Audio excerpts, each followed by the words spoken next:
Dönerin birisi grubun değil, diğer grubun değil mi? 6 tane bir diğer arkadaş. Ha? Ben buradayım zaten.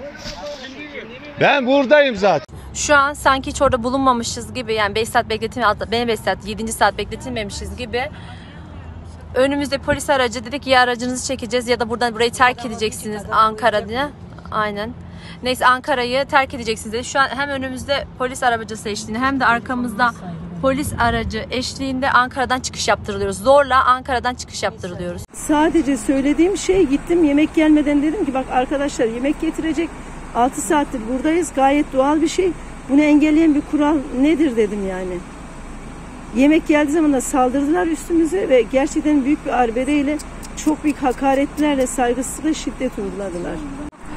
Bize yemek getirenlere saldırdılar ve onlara biz bırakın onları, bize yemek getirdiler, sadece arayarak verin dediğimiz halde benim üstüme yürüyüp şiddet uyguladılar, erkek ve kadınlar. Onları Allah'a havale ediyorum. Gerçekten Allah'a havale ediyorum.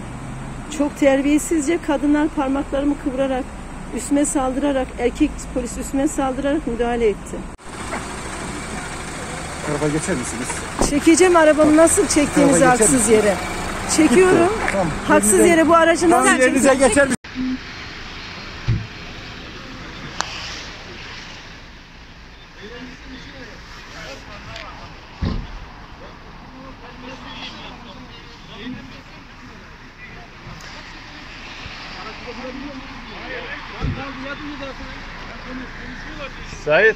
Sait, şu aşağı çek, çiftlik tarafına gel abi. Şu çiftlik tarafına gel. Siz çekim mi yapıyorsunuz? Çekim yapıyoruz. Yapamazsınız. Niye yapamıyoruz? İşte. Bakın mısın, ben burada normal çekimimi yapıyorum. Bir şey yoktur. Burası çiftlik tarafı.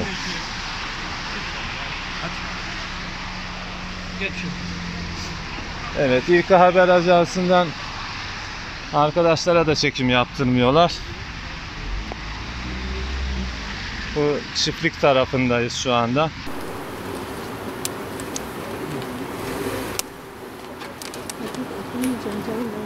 Abla bir fotoğraf. Abla tam fotoğraf. Bayram.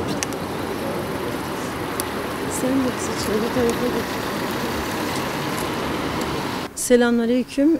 Öncelikle ilginizden dolayı teşekkür ediyoruz haber kanalınıza. Biz hepimizin biliyorsunuz Gazze kırmızı çizgimiz. Biz Kur'an'dan aldık, menşeimiz Kur'an.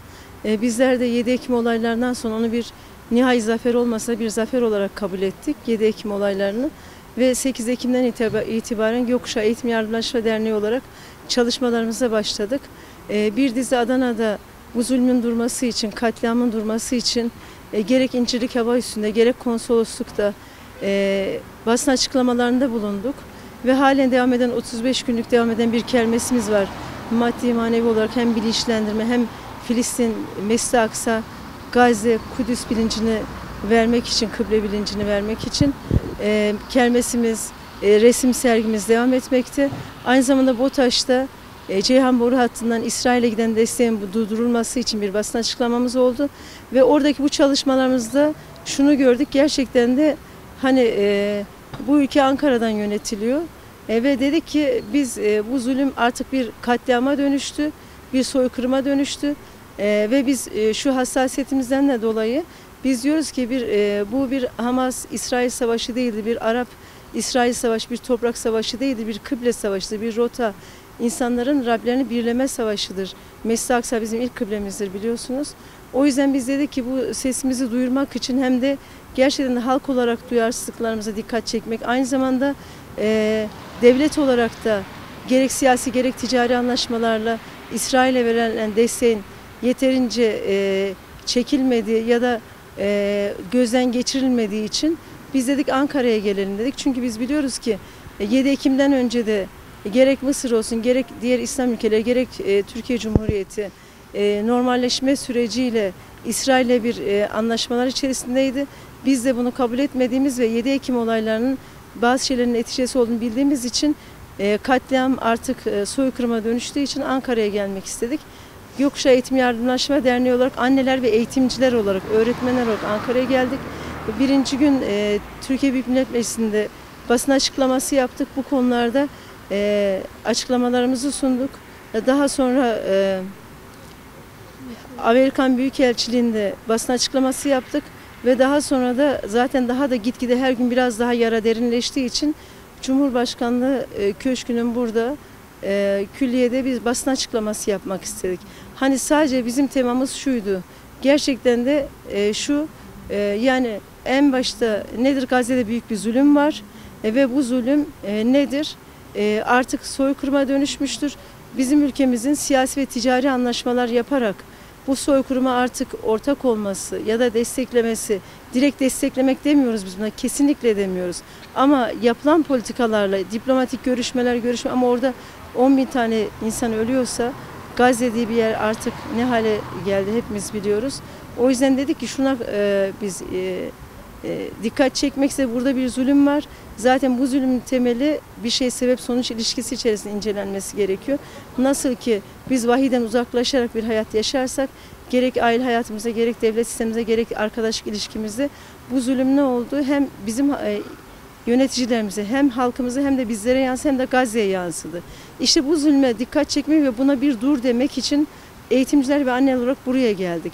Burada biz kısa bir açıklamamız vardı ve ondan sonra buradan ayrılacaktık. Fakat buraya geldiğimiz zaman polis, emniyet teşkilatının gerek bize muamelesi, yani gayri insani davranışları, bırakın bir bayana bir erkeğe bile davranmaması gerektiği gibi, gerek Filistin bayrağına karşı tavırları, gerek biz bayanlara karşı tavırları ve basın açıklamalarını engellemeleri bizi çok kırıcı ve incitici haysiyetimizi kırıcı geldi ve Gazze gibi hassas bir meselede gerçekten biz çok incindik. Arabalarımız, grubumuz 3'e bölündü, arabalarımıza el koyuldu. Haksız sebeplerle birçok yalanlarla muamelelere karşılaştık. O yüzden de biz dedik ki biz artık bunu oturma eylemine dönüştürüyoruz. Şu anda da bu oturma eylemimiz devam ediyor.